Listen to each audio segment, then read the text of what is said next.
It's desert day. Let's go to the desert. The thing is with Dubai at the moment, it's hot, but not in the morning. And it's currently just gone 7 o'clock and we're heading out into the desert, like the desert. Just the sand and the sky and the sun. That's all there is out there. But I still don't think it's gonna be that warm. So we're going for layers that are strip offable. And hopefully that's a good plan. And hopefully I don't burn to a crisp. Watch and find out.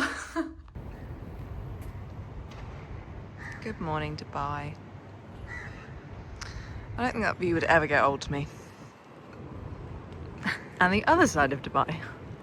Hiya, morning, how are you? Please can I grab a decaf oat milk flat white? One decaf oat milk flat white, yeah.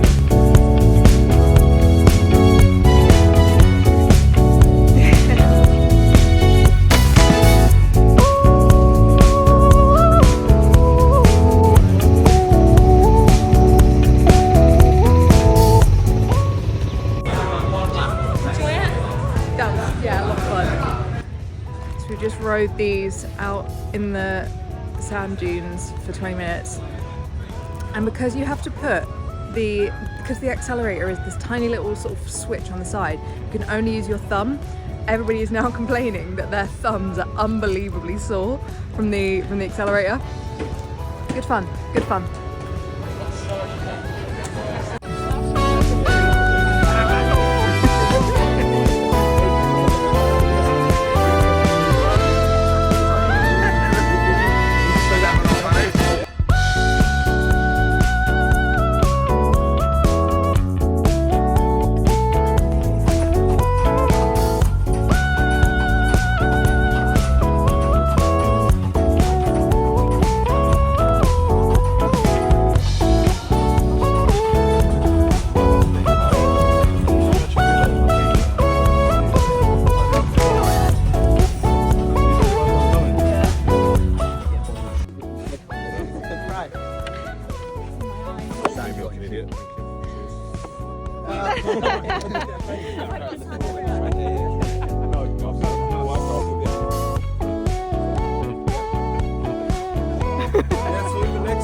Can confirm, did not burn to a crisp in the desert. At least not that I'm aware of. But there's still time. We are still technically in the desert. But yeah, the desert excursions were fucking brilliant. We did quad biking, we did camel riding, which I'm still not too sure about. We did dune bashing, where you ride in a 4x4 and go all over the dunes, sand dunes. And then we did sand boarding, like snowboarding on the sand. And yeah, now I'm just off for some lunch with some of the other guys that are here, and then we do some actual work for the rest of the day. Too much fun, too much excitement, must do more work. Is the traffic just drives. How can we break down that barrier? And I was like, what you need to do is you need to be able to do before you can do this, right? Almost like a journey between beginner to here, right? So I said to us, it was a training plan, like now it's like, well, now these people want to get, we know which ones are serious. Sometimes people just don't think they're interested, but they are. Not quite right. Video or photo? Dark. Good morning. Last full day in Dubai. And we're off for a run.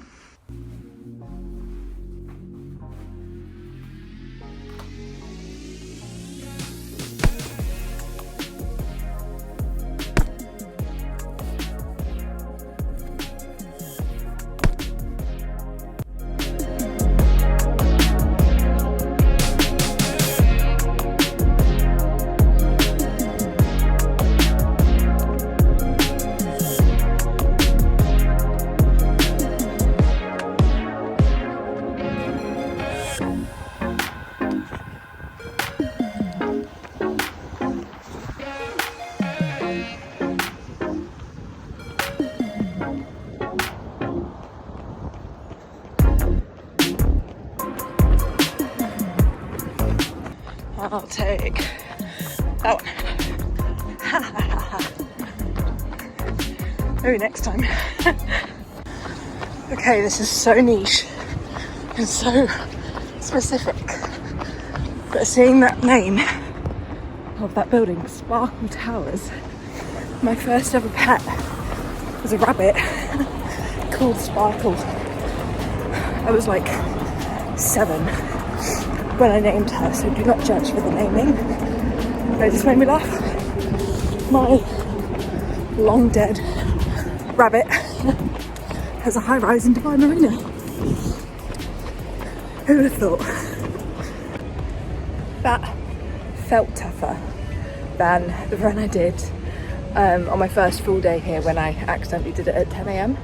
rather than 6 a.m. But I did this one at 7 a.m, actual 7 a.m. And it felt so much tougher even though it was so much cooler. And I was running in the shade for so much longer. But I think it's just tired legs, very, very busy weekend. Done lots of movement every single day since I've been here.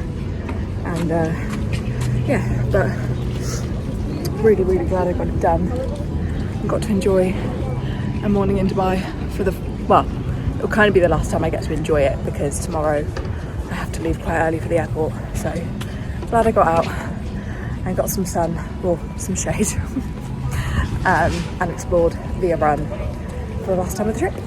This is what I love about running, that you can just explore anywhere. Everybody says it's for free. It's not for free. All of this gear and this shit is not free, trust me. But once you've got all the kit, then it's for free. And it's the best way to explore and get some movement in and start your day right and all of that good stuff. So yeah, glad I did it. Now we shower and we find some food. Hello. Hello. Oh, you're so sweet.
Strange, to be honest. So we actually went to...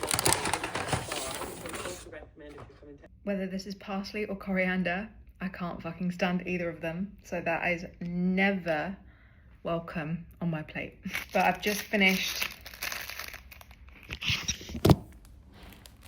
I need to get better at this whole landscape portrait situation.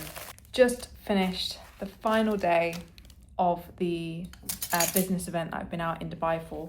I feel so fucking inspired, so motivated. As cliche and cringe as that sounds, and I know it does. And now I'm back in my room, getting ahead with check-ins for tomorrow for one-to-one clients with a Rose's tie, Diet Pepsi, a bag of prawn crackers, and I'm very happy. Very, very happy. I would very happily eat like stir-fry type meals forever. If I could only eat one type of meal, it would be stir-fry, Thai, like pad Thai sort of situation. It was so good.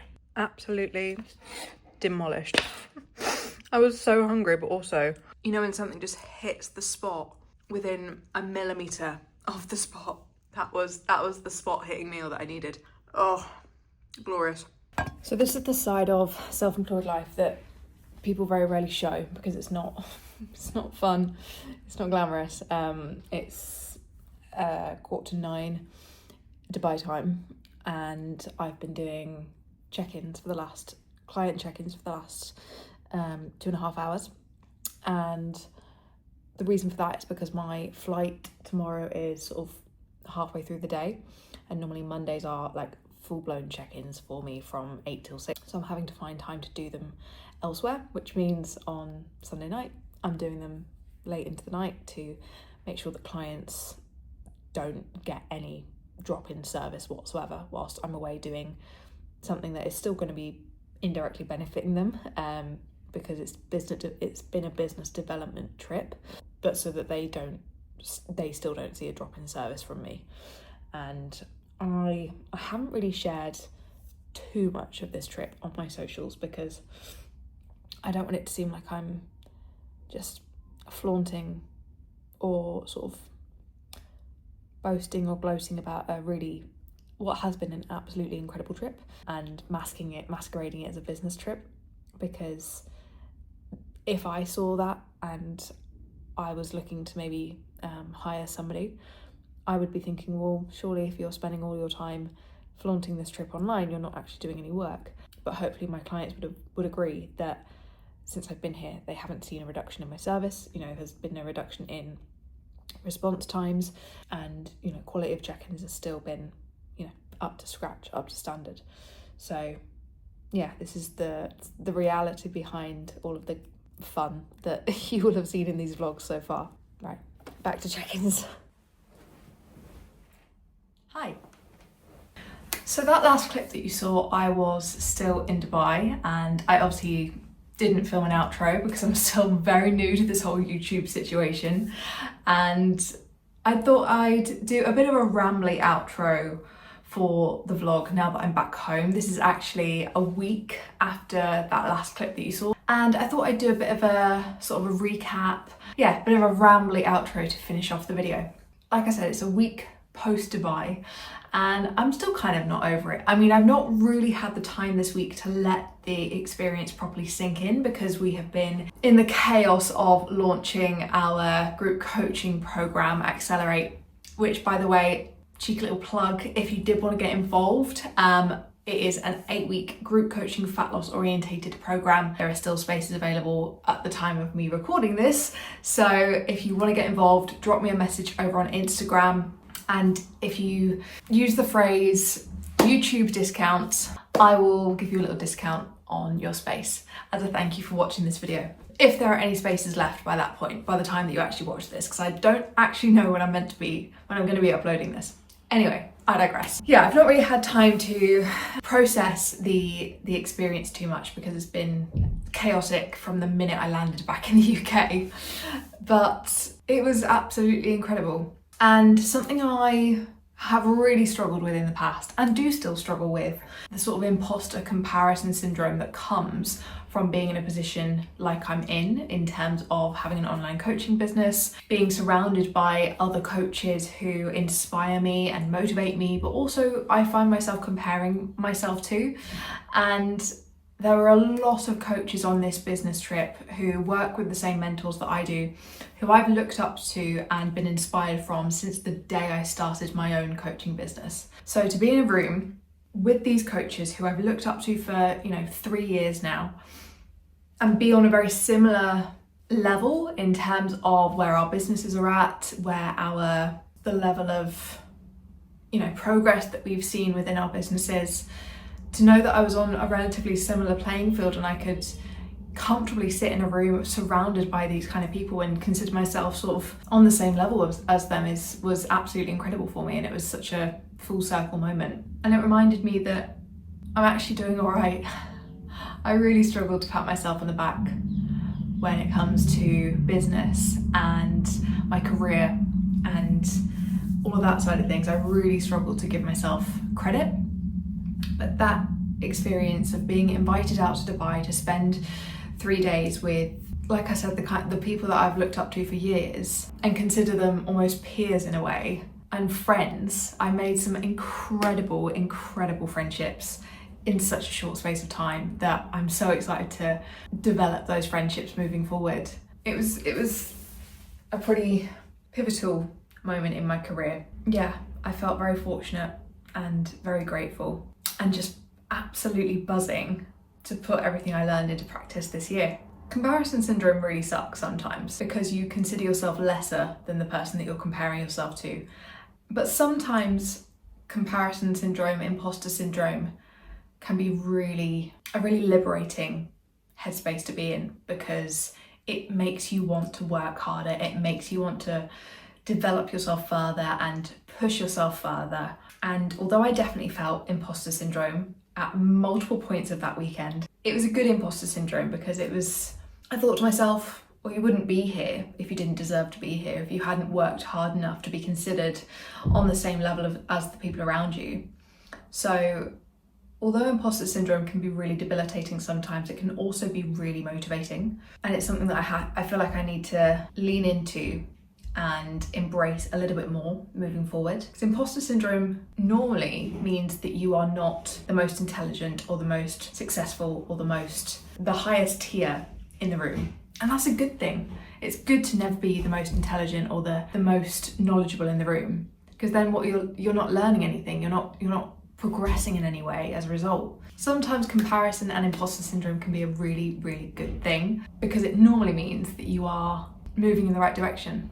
It was a fantastic trip, and I'm so glad that I now have the footage in these vlogs to be able to look back on and reminisce and experience again and again and again when I watch it back. So I'm gonna leave it there because I want to go chill on the sofa. We've been to the gym this morning, went out on a nice long Sunday walk to grab a coffee, did a big deep clean of the house, and I'm ready to just chill on the sofa and do absolutely nothing for the rest of the day. Thanks for watching this video, really appreciate it. Give it a like if you liked it, give it a comment to boost the engagement because it all helps, and subscribe if you're new and you want to follow along for more videos like this one. And I will see you in the next one.